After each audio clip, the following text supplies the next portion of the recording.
Friends, before you start reading this story, do me one small favor, like this video and subscribe to the channel. Why? Because the story you are about to discover is not just dry facts from textbooks. It's a tale of a mad race, of geniuses in military uniforms, of ghost ships that could have changed the course of a world war. And I guarantee you, at the end, a shocking revelation awaits you. One that will make you look at our present and future in a new way. Stay with me till the end, you won't regret it. And be sure to write in the comments what you think. Could these underwater giants have truly turned history around? Fire from the sky, born from the depths. Imagine a quiet September dawn in the year 1942. The Pacific coast of the American state of Oregon. The forest near Cape Blanco is shrouded in morning fog. Birds are singing their first songs. Nothing foretells trouble. America feels safe. Its shores an impregnable fortress protected by two oceans. The war is somewhere far away, on distant shores.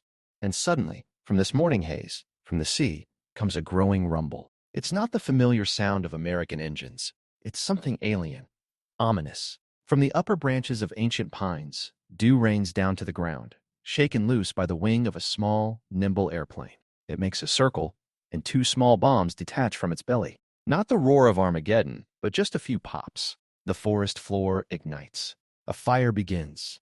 The damage? Laughable. A few hectares of forest. No casualties. But on that day, at that very moment, a myth was shattered. The myth of an invulnerable America. For the first time in the entire Second World War, an enemy aircraft had bombed the continental United States. And the most shocking thing, this plane had come from nowhere. It hadn't taken off from an aircraft carrier. It had surfaced from the depths of the ocean. This was a Japanese Yokosuka E-14Y Glen hydroplane launched from the submarine I-25. The pilot, Nobuo Fujita, completed his mission and safely returned to the belly of the steel shark, which vanished without a trace into the waters of the Pacific. This was not just a raid, it was a signal, a message from the Japanese command to the whole world. Your fortresses are houses of cards. Your oceans are our domain. And this signal was heard. But it was only a prelude, a light warm-up before the creation of the maddest, most grandiose, and most secret weapon of the entire war, the I-400 class submarine aircraft carriers, the Sentoku or Tokugata. This is not just a story about big submarines. This is a story about how military imagination reaches its limits, giving birth to monsters that were half a century ahead of their time. This is the story of dream ships that never woke up. Part 1. The birth of the Leviathan. Why did Japan choose its own path? To understand the I-400 phenomenon, one must get inside the mind of a Japanese strategist in the middle of the war. The Pacific Campaign, which began with the triumph at Pearl Harbor, by 1943 began to crack. The U.S. had recovered from the initial blow and started its incredible industrial machine. Aircraft carriers, cruisers, submarines were rolling off American shipyards like pancakes off a griddle. Japan could not compete with this power in an open confrontation. An asymmetric response was needed, a trump card the enemy did not have. And the Japanese admirals, raised in the spirit of samurai traditions where cunning and surprise are valued over brute force, found this answer. Their idea was brilliant in its audacity. What if they created a submarine that would not just be a hunter of ships, but a strategic bomber? What if it could stealthily cross the ocean, surface right off the enemy's shore, and release strike aircraft from its belly? To strike at the very heart of America, its cities, its infrastructure, its psychology. Thus, the I-400 project was born. This was not an evolution of a submarine. It was a revolution. The designers were given a task bordering on fantasy: to build an underwater ship with an unprecedented range, capable of carrying several full-fledged bombers. Economic brief. The price of madness. What did this dream cost Japan? Let's pause for a second and look at the numbers. War is not just strategy and tactics. It is also a colossal economy. According to historians' estimates, the cost of building one I-400 class submarine was equivalent to the cost of approximately 25 standard Army Zero fighters or 9 medium tanks. For Japan, whose economy by 1944 was already exhausted, resources were catastrophically scarce, and American B-29 bombers had begun to burn its cities. Each such submarine was a desperate gamble. Imagine a country desperately in need of air defense weapons, infantry arms, fuel, invests its last strength in building 3 steel giants, whose mission is a single but crushing blow. It's like a losing gambler staking his entire fortune on one card. Japan was betting on the I-400. These boats were not just weapons. They were a symbol of despair and hope at the same time. They contained not only steel and aluminum, but also the last faith in a miracle, in the belief that one brilliant idea could turn the tide of the war. Part 2. I-400, a technical marvel or a monster? When the I-400 was first launched, it was a breathtaking sight. This was not a ship. It was a floating island. Its length was about 122 meters longer than a football field. Its displacement was about 6,560 tons. Until the appearance of nuclear ballistic missile submarines in the 1960s, these Japanese Leviathans remained the largest submarines in the world. But their main feature was not their size, but what they hid inside. In the middle of the hull, right behind the conning tower, was a giant cylindrical hangar. Imagine a pipe 3.5 meters in diameter and over 30 meters long. In this steel womb, in conditions of cramped space and humidity, 3 Ichi M6A1 Siron Mountain Haze reconnaissance bomber aircraft were stored. The very word Siron is a poetic image, but behind it was a deadly machine. This was not just a float plane. It was a specialized carrier-based bomber created for one purpose: to kill from a submarine. It had a powerful Atsuta engine, a licensed copy of the German Daimler-Benz, reached a speed of almost 475 kilometers per hour, and could carry on its back a single 800-kilogram torpedo or a bomb of the same weight. Analysis, in my opinion. The genius pragmatism of the Siron. As someone fascinated by technology, I am still amazed by the pragmatism of the Japanese engineers. They thought of everything. The Siran's wings folded backward along the fuselage. The tail assembly was also foldable. The floats for water landing were removable. This allowed the aircraft to be stored in the hangar fully assembled, which critically reduced the preparation time for flight. In the most cynical part, the engineers provided for two modes of use. The standard one, with floats, where the plane, after completing its mission, would return to the boat and land on the water. And the kamikaze variant, without floats. This was a one-way ticket. Such a plane was impossible to land. The crew was going to certain death. But the preparation time for launch was reduced from 45 minutes to just 10. Imagine this hellish conveyor. The submarine surfaces, launches 3 suicide planes in 7 to 10 minutes, and urgently dives. The blow is struck, and the enemy doesn't even understand where the trouble came from. To launch this aerial fist, a powerful catapult, 26 meters long and weighing about 37 tons, was installed on the deck of the I-400. This entire operation, surfacing, rolling out the planes, assembly, launch, was honed to automaticity. The crews trained for months. They practiced every step, every movement with their eyes closed. This was not just a military operation. It was a deadly ballet performed in the open ocean. Part 3. The main target. The Panama Canal. The strike that could have changed everything. So, the weapon was created. The crews were ready. But where to strike? Where should this kamikaze blow, born from the depths, land? The Japanese command chose a target, a strike against which could have been a real strategic catastrophe for the USA: the Panama Canal. Economic and strategic analysis.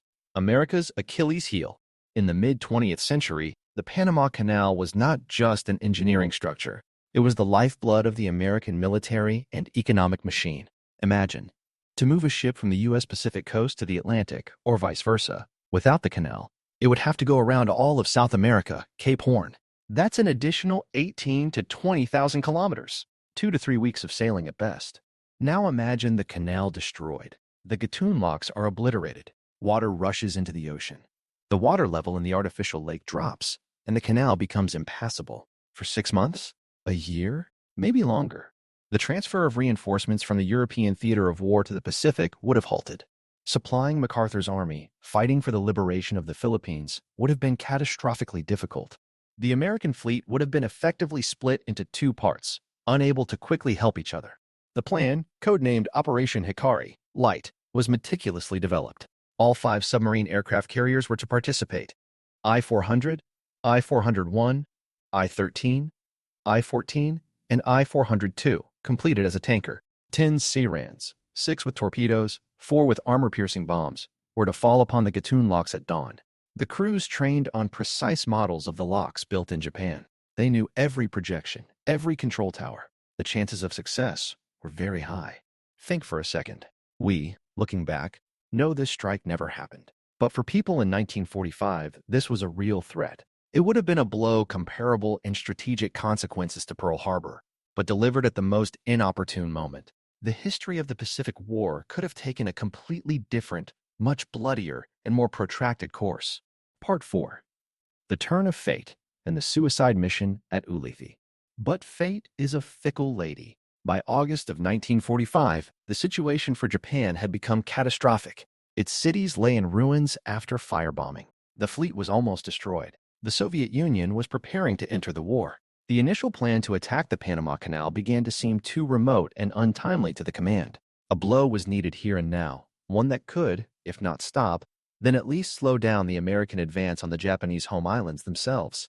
And the target was changed. The new object of attack was Ulithi Atoll, a giant lagoon in the Caroline Islands that served as the main anchorage and forward base for the American fleet. Dozens of ships stood there, including aircraft carriers. But how to attack such a well-guarded base? With the old plan using torpedoes, the chances of breaking through were negligible. And then a new, desperate, and cynical plan was born. All Searans were to be repainted.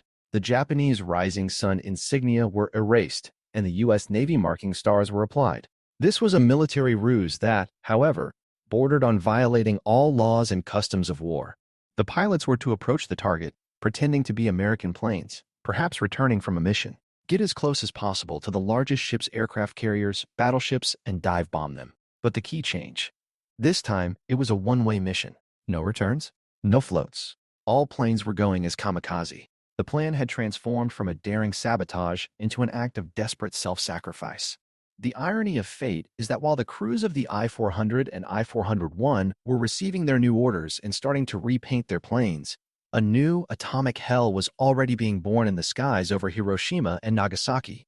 The war, in which submarine aircraft carriers were the pinnacle of technology, was already coming to an end, a finale that negated all their significance. Part 5. The Darkest Secret. Operation PX Plague on Submarine Wings. And now we come to the darkest, most shocking page in the history of the I-400. The one they prefer not to talk about in textbooks. The one that makes blood run cold. This is about Operation PX. If you thought bombing the forests of Oregon or attacking the Panama Canal was the limit of Japanese military imagination, you were wrong. There was an idea far more monstrous, an idea that moved war from the battlefield into the realm of absolute, total evil. The plan was simple and terrifying. 5 I-400 class submarines were to approach the west coast of the USA, the densely populated areas around San Diego and Los Angeles. Their task was not to carry bombs. They carried death in its most ancient and merciless form, plague. The Searan planes were to be equipped with special containers filled with hundreds of millions of fleas infected with plague bacteria. These fleas were cultivated by the infamous Unit 731, a secret unit of the Japanese Army that developed biological weapons and conducted monstrous experiments on humans.